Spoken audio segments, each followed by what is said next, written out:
বন্ধু, তুমি যখন জমিনের উপরে একটা বৃক্ষ রোপণ করবে, ওই বৃক্ষ যদি তুমি 6 মাস পরে উঠাতে চাও, লৌহ পদার্থের সাহায্য নিয়ে তুমি উঠাতে পারবে। কিন্তু 2-4 বছর যখন গড়িয়ে যাবে, ওই বৃক্ষ যখন জমিনের ভিতরে চতুর্দিকে শিকড় ছেড়ে দিবে, এখন তোমার একার পক্ষে ওই বৃক্ষ উঠানো সম্ভব না।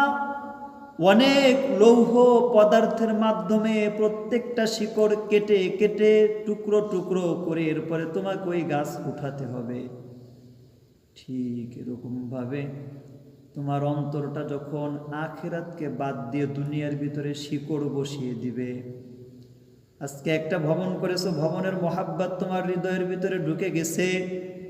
কালকে তুমি ঢাকার ভিতরে বাণিজ্যিক একটা শপিং মল ক্রয় করলে, দুনিয়ার মহাব্বত তোমার হৃদয়ে আরো গেড়ে গেল, আরো ঢুকে গেল।